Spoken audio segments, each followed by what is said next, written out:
জনগণে আমি বুঝতে পারছি জনগণের মধ্যে একটা অধৈর্য কাজ করবে, একটা জিনিস একের থেকে দুই হইলেই জনগণ অধৈর্য হয়ে যায়। তো ভাই সরকার এখনো একটা বছর দেশে বসে নাই, আপনারা কিভাবে বিশ্বাস করেন যে সংস্কার হবে? সংস্কারের জন্য মানুষের সময় দরকার হয়। বাংলাদেশে যে পরিমাণে করাপশন আছে, বলতে গেলে একের থেকে সাতটা লেয়ার কমপ্লিট করে আসতে হবে, ক্লিন করে, তারপরে আপনি সেই করাপশনটা বন্ধ করতে পারবেন। সেই সাতটা লেয়ার কমপ্লিট করতে গেলে তো 5টা বছর টাইম লাগবে। একজন মানুষকে আপনি 5টা বছর সময় দেবেন না। এত অধৈর্য হলে এক রাতারাতি তো সে টয়লেটের মতো না যে রাত্রেবেলা ঘুমাইলেন, সকালবেলা টয়লেট হলো, আপনি ফ্ল্যাশ করে দিলেন, বাস ক্লিন, বাংলাদেশ ক্লিন। ইম্পসিবল। এটা শুধু স্বপ্নে সম্ভব। আর আপনাদের মতো হিপোক্রেট টাইপের রাজনীতিবিদ আমি কখনো দেখি নাই। আন্দালিব রহমান পার্থর ভীষণ একটা ফ্যান আমি। ওনার নীতি বাক্যগুলো পছন্দ করি, ওনার ভিশন খুব পছন্দ করি, ওনার কথাবার্তাগুলোর মধ্যে একটা আলাদা একটা দাম্ভিকতা আছে, একটা মাধুর্য আছে এবং লজিক্যাল কথাবার্তা বলে খুব। বাট রিসেন্টলি আমি প্রেস ব্রিফিংয়ে দেখলাম যে ক্ষমতার লোভ মানুষকে কিভাবে ওভারটার্ন করে।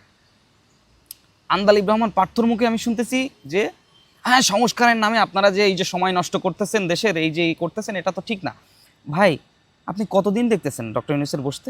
একটা বছর সময় দেন নাই। চেষ্টা করতেছে সব কিছু, দ্রব্যমূল্য নিয়ন্ত্রণ, রাস্তাঘাট, ট্রান্সপোর্ট, ইম্পোর্ট এক্সপোর্ট, বাংলাদেশের বাণিজ্যিক বা অর্থনীতির দিকটা উন্নতি তো করতে হবে। আগে তো অর্থ। সো সেগুলো আস্তে আস্তে উন্নতি করে তারপরে ফিল্টার হয়ে অন্য অন্য পর্যায়ে যাবে। আপনি সময় দিচ্ছেন? আপনি তো সময় দিচ্ছেন না। আপনি জনগণকে উদ্বুদ্ধ করছেন ইলেকশনের জন্যে।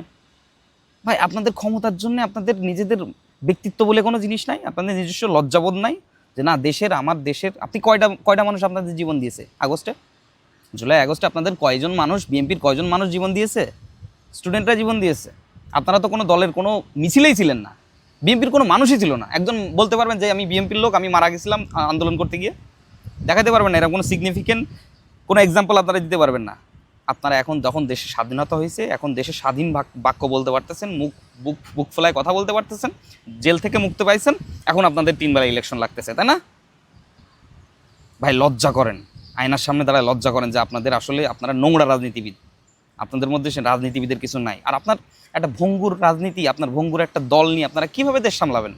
আপনার নিজের দলই তো সামলাইতে পারতেছেন না।